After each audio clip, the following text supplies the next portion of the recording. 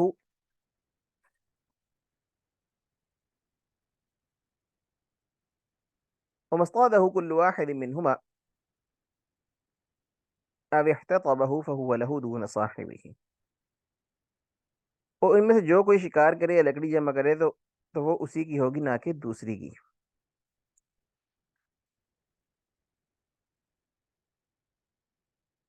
وإذا اشترك ولأحدهما بغل وللآخر راوية يستقي عليها الماء والكسب بينهما لم تصح الشركة والكسب كله للذي استقى الماء وعليه أجر مثل البغل.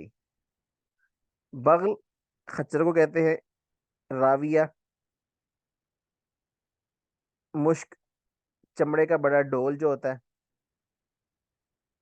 استقا پانی پلانا، سیراب کرنا.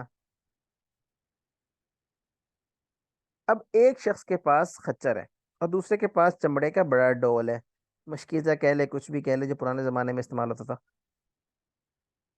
ہم ان دونوں میں اس بات پر شرکت ہوئی کہ ان دونوں کے ذریعے پانی کھینچ کر پلائیں گے اور جو کمائی ہوگی آپس میں تقسیم کریں گے، تو شرکت صحیح نہیں ہے. اب جو کچھ کمائی ہوئی ہے وہ پوری اس کی ہوگی جس نے پانی کھینچا ہے. دوسرے کو اس چیز کی اجرت مل جائے گی کہ اگر خچر والے نے پانی کھینچا تو نفع اس کا ہوگا، اور اگر ڈول والے کو ڈول کی اجرت ملے گی. اگر ڈول والے نے کام کیا ہے تو نفع اس کا ہوگا اور خچر والے کو خچر کی اجرت ملے گی. وجہ اس کی یہ ہے کہ پانی مباح ہے، اس کے نکالنے میں شرکت کرنا شرکت فاسدہ ہے. اس لیے جس نے پانی پر قبضہ کیا پانی اسی کا ہو گیا اور نفع بھی اسی کا ہو گیا. دوسرے کو اس کی چیز کی اجرت ملے گی جو وہ لایا ہے. وَإِذِ اشْتَرَكَ وَلِأَحَدِهِمَا بَغْلٌ وَلِلْآخَرِ راویۃ. اگر دو آدمی شریک ہو جائیں، ان میں سے ایک کا خچر ہو دوسرے کا ملے مشک ہو. يستقي عليها الماء والكسب بينهما لم تصح الشركة، کہ اس سے پانی کھینچیں گے اور کمائی دونوں کی ہوگی تو یہ شرکت صحیح نہیں ہے. والکسب كله للذي استقى الماء وعليه اجر مثل البغل، تو تمام کمائی اسی کی ہوگی جس نے پانی کی، جہاں اس پر خچر کی اجرت مثل واجب ہوگی. ضروری نہیں ہے خچر والے کو ہی اجرت ملے گی. جس نے پانی کھینچا اجرت اسی کی ہوگی، جس کے پاس دوسری چیز تھی اس کو اس کی اجرت مل جائے گی. یعنی کہ سمجھے گا اس نے کرائے پر لیا.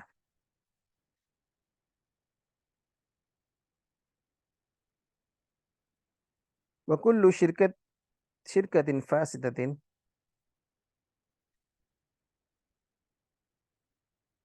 فالربح فيها على قدر رأس المال ويبطل شرط التفاضل.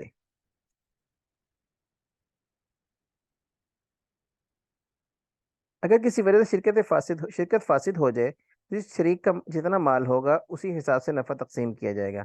اب اگر سب مال ایک ہی شریک کا ہو تو دوسری شریک کو اس کی محنت کی اجرت دی جائے گی. اگر کسی ایک نے اپنے حصے زیادہ نفع لینے کی شرط لگائی تو وہ باطل ہوگی. شرکت فاسدہ میں نفع اصل مال کے تابع ہوتا ہے، تو جس کا جتنا مال ہوگا اسی حساب سے نفع تقسیم ہوگا. وکل شرکت فاسدہ، اور ہر شرکت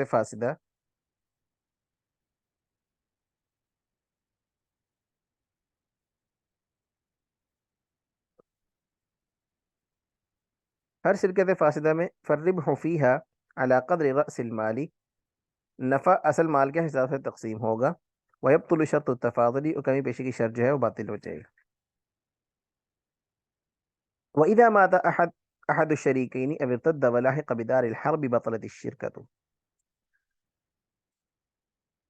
شریکین میں سے کسی ایک کے انتقال کر جانے سے یا مرتد ہوگا دار الحرب میں داخل ہو جانے سے شرکت باطل ہو جاتی ہے، کیونکہ شرکت کے لیے شریک کا وکیل ہونا ضروری ہے، اور مر جانے سے وکالت ختم ہو جاتی ہے، اس لیے شرکت ختم ہو جائے گی. ایسے ہی مرتد ہونے کی وجہ سے دوبارہ واپس نہیں آئے گا تو گویا مرنے کے حکم میں ہو گیا، تو اس لیے شرکت باطل ہو جائے گی.